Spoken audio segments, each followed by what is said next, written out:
want to just show to all the kids watching essentially that this can be them.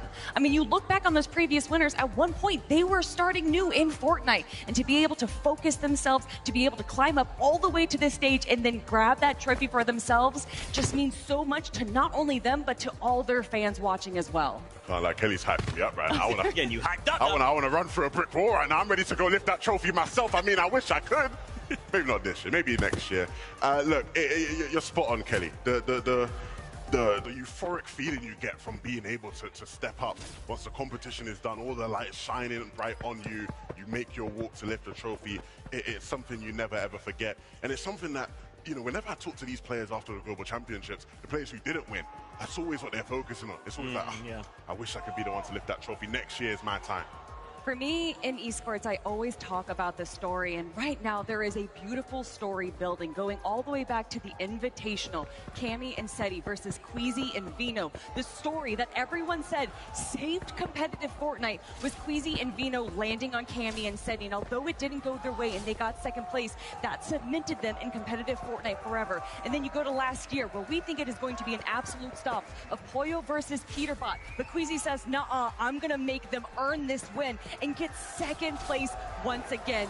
Full circle, we are here now, back on the global stage, and Queasy finally has that first place spot in his grasp. It's right there. It's right there. Hey, this has been a story building for 3 years. Now, obviously, the person right behind him on his heels, right, is Vanya, saying, hold on, Queasy, I've got the crowd behind me, don't get too far away. Now, obviously, you can see the players are starting to get back on the stage. They're starting to take their seats once more. We'll get back into games as quickly as we can. But man, oh man, tension is building for sure. 3 games, and now you have to start asking the question, now that you guys have had that mental reset, what is the game plan? At this point, this is a brand new competition. You have 3 games. Whatever has happened before now does not matter. We're either playing to try and take away first from Queasy, or we're trying to play to get a top 10, because that is life-changing money. You leave it all out on the server. 3 most important games of your Fortnite life. Yep. You have to do whatever it takes, as crazy as it sounds. But what is whatever it takes? Are we going to see what we saw in Major 3 for the North American Championships? Are we going to have the second place team land on the first place team? Are we going to see some crazy rotations? We've also seen teams change up their drop spots in the final moment. Is that what's going to happen? And it's not just fighting for first. We keep talking about first place. That is where the glory is. However, all of these teams are making sure that because everyone here is fighting for notoriety and fighting for that prize pool. Absolutely. I mean, look, we always speak about the top surprising players who have performed. You know, your placement here might catapult your career in the next direction. I look back to last year, right? A lot of the players who didn't win, but ended up becoming sort of stars in the world of Fortnite. They're guys like Wox, guys like Bolts, right? They didn't win the competition, but everyone left the competition talking about how they performed. You want to put yourself in that category, someone who people are talking about for months. From this point forward, regardless of where they end, I would say at the end of the day, these guys have made the Global Championship. This is the biggest stage possible. These are some of the best trios in the world. And now, like what you're saying, right, to say, let's just get into the top, let's place top 5. Instant respect, instant street cred.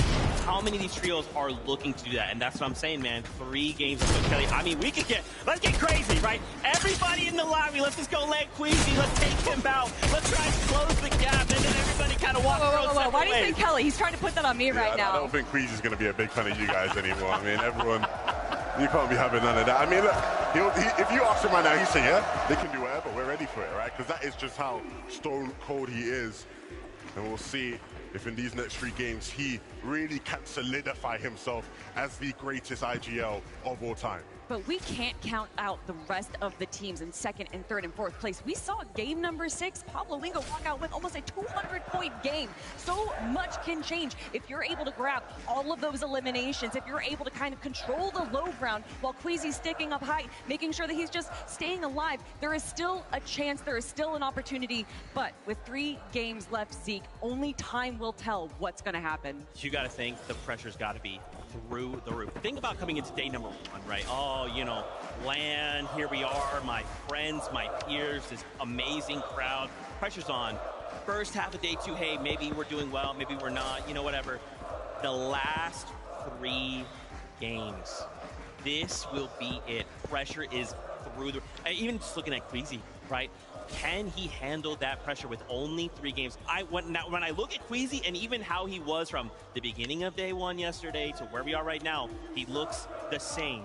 He looks locked in. He looks like, hey, I'm putting up as many walls to keep this noise out as possible because I know what I came here to do. I just have to do it, Levin. I mean, he's not going to give too much away. I'm sure thoughts will be racing through his head, but he must remain stoic. He must remain ice cold, especially when you're the leader of the team. Yeah. Right? Swizzy and Mustache, outstanding players who look to him for guidance and leadership. If he starts to look shaky, if he starts to look nervous, it might impact them negatively. Again, these are the types of things the best leaders in our game have to do. Man, Bolts, Rapid, and Kanata, joined by Higgs, Clicks, and Iamzo, holding up North America, making sure that they are not kicked out of that top 5 and top 10, respectively. But honestly, you were right at the beginning of the show, Levin. EU is on top right now, but which of the EU teams will come out on that top? You know, I'm actually curious. I have the corner of my eye there, Vico, Venom, Flixie, right? They're about 100 points behind, but one good game, like you said,